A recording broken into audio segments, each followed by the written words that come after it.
Lesson number 10. Disaster Management. Disaster, a calamitous event, occurs suddenly and causing great loss of life and property. Some of the main natural disasters are earthquake, tsunami, cyclones,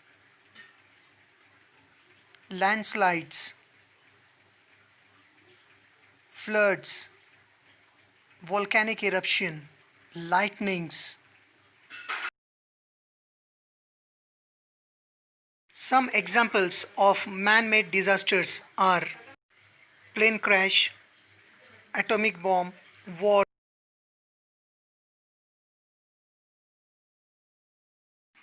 and terrorism. United Nations has defined the disaster as the sudden event that leads to the huge loss of life and property. Words like huge and sudden are very important in the definition. As the disaster occurs suddenly, it cannot be predicted. Hence, precautions are not possible. Huge loss of property occurs in the area of disaster. There are long-term effects on society due to incidents of life and property loss. Various areas of life like economic, social, cultural, political, law and administration, etc. are affected by it. The life in the area of disaster disturbs totally. There is loss of life and property of the people in distress. Depending upon the nature of disaster, it can be determined that which component of the environment will be affected more.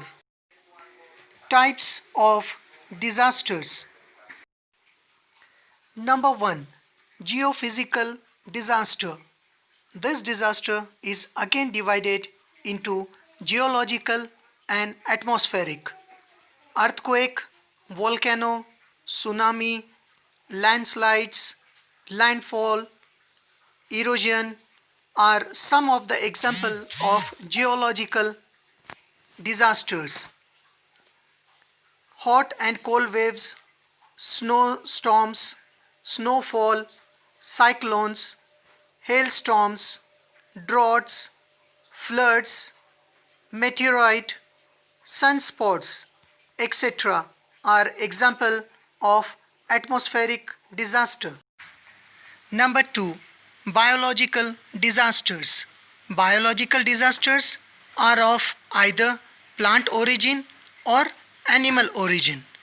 Examples of biological disasters from plant origin: forest fires, fungal diseases, weeds.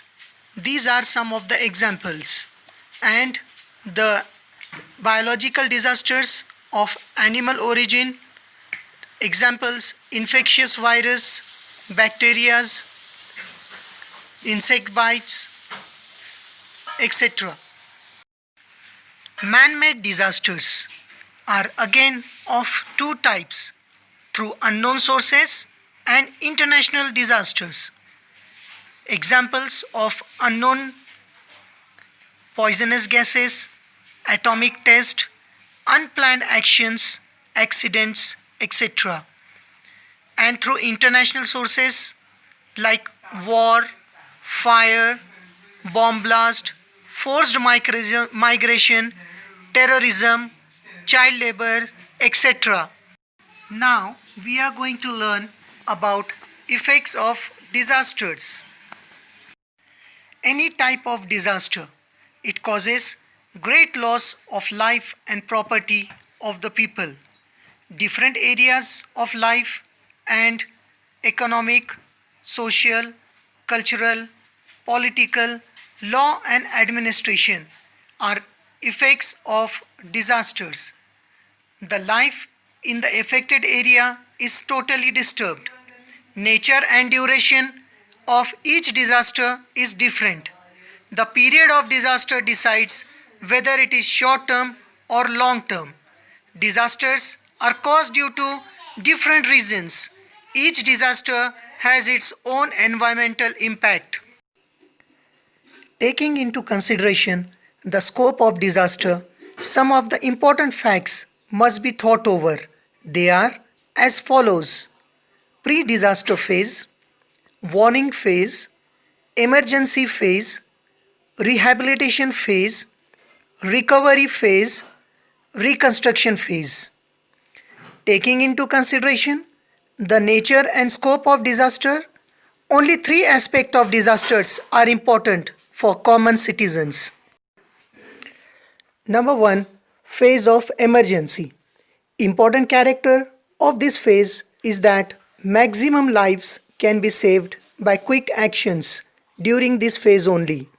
Various actions like search and rescue operations, medical assistance, first aid, restoring communication services, removing the people from affected area are expected in this phase. Gravity of disaster can be estimated in this phase only. Number 2. Transitional phase. Rehabilitation work is started in this phase after the subsidence of any type of disaster.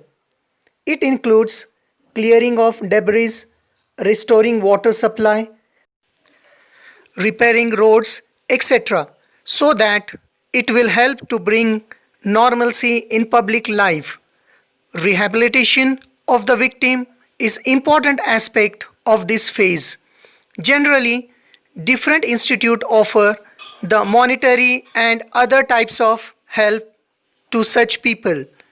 It helps to soothe the mental stress at the earliest if these victims are offered with the permanent means of earning livelihood, and this is true rehabilitation.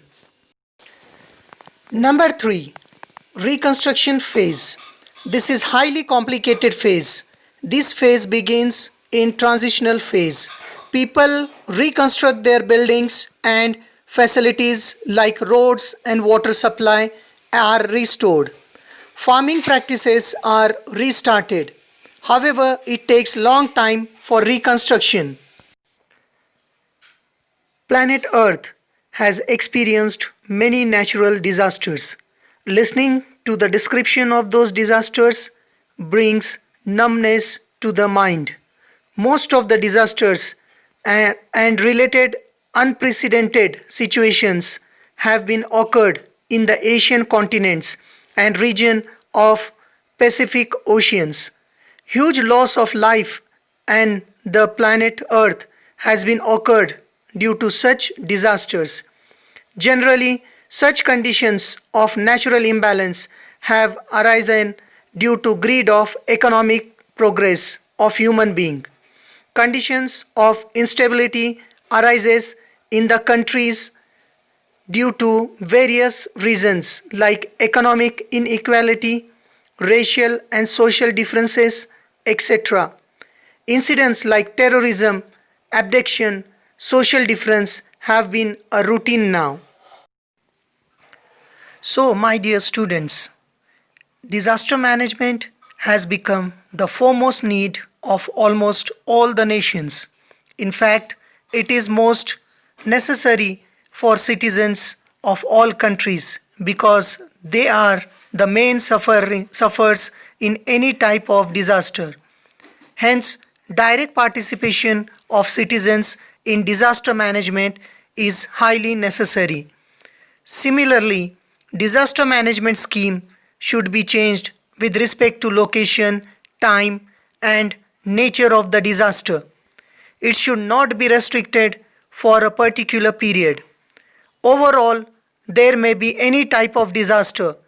It should be overcome. Concept of disaster management has been arisen out of this only.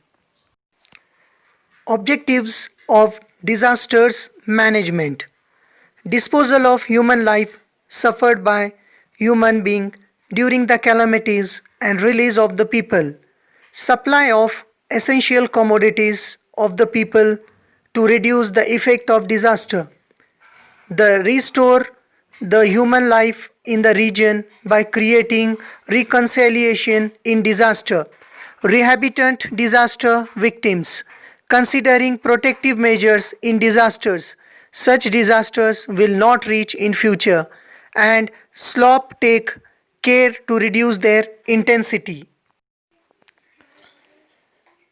Disaster management can be divided into two parts. Number 1, pre-disaster management. This includes the complete preparation and planning to face any type of disaster. For that purpose, identifying the pro-disaster areas, collecting the information about the intensity of disaster and probable sites of disaster through predictive intensity maps and hazard maps respectively, getting special training for disaster management, increasing awareness about disaster management among the general public through training programs, mass media, and etc. Number 2, post disaster management, providing all types of necessary help to victims of disasters. Participation of preferably local people saved from the disaster in arranging the help to victims. Quick establishment of help center. Different types of disasters need different types of control centers.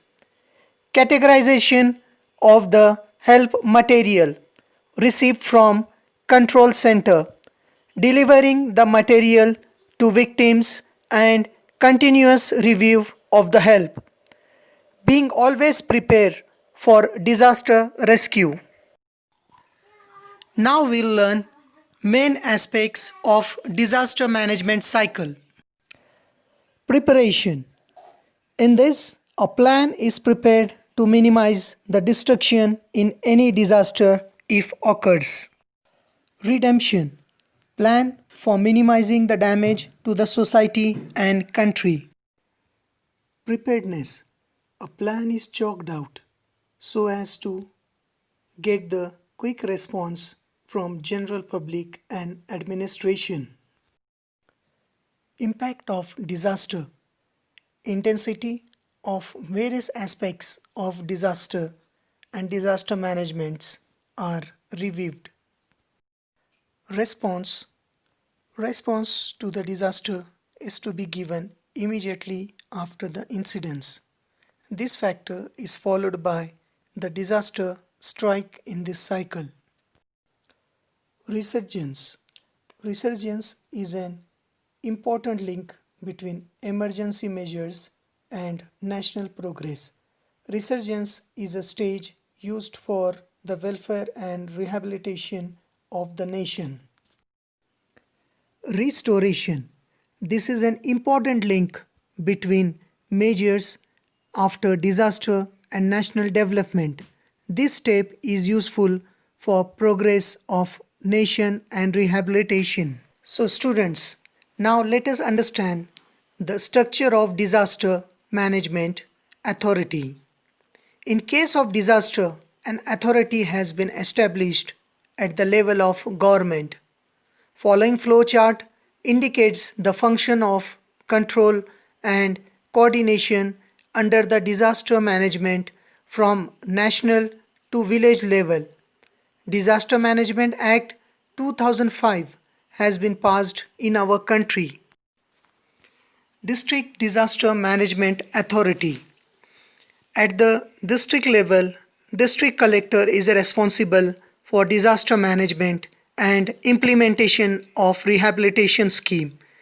Collector is planning, coordinating and controlling the implementation of rehabilitation program, gives out necessary instruction and reviews the entire system. District collector is also responsible for designing the scheme for each district separately for each type of disaster and getting those sanctioned from the state level authority. District Control Unit is established immediately either after the impact of disaster or getting information about it. It reviews about various aspects of disaster, keeps continuous contact with various agencies like Army, Air Force, Navy, telecommunication department, paramilitary forces, etc. for getting help. It is also responsible for coordinating with various voluntary organizations for their help in disaster management. National Disaster Response Force NDRF has been established as per the Disaster Management Act 2005. Divisions of this force are working in army. Overall, 12 divisions are working in the country. Its headquarters is in Delhi and it is in action all over the country with the help of army. In Maharashtra, NDRF is in action with State Reserve Police Force SRPF. Personnel of this force have substantial contribution in rescue work in disasters like cyclones, cliff sliding, buildings collapse, etc. In emergency condition, various transportation methods like cradle method, carrying on back, carrying on two hands are to be followed. Those methods depend upon the condition of victim. We face different type of major or minor disaster in our daily life. Varieties of disasters like accident, stampede, injuries in fighting, electric shock, burns, heat shock, snake bite, dog bite, fire due to electric short circuit, epidemic of any disease, etc. happens around us. Victim of disasters need to be offered some primary help before actual medical treatment. First aid is useful in such circumstances. Mock drill is a practice to check the preparedness of facing the disaster as early as possible. Virtual or apparent situation of disaster is created to check the reaction time for any type of disaster. Trained professionals observe their responsibility to check execution of plan designed for disaster redressal. Here are the 5 objectives of mock drill. Always remember,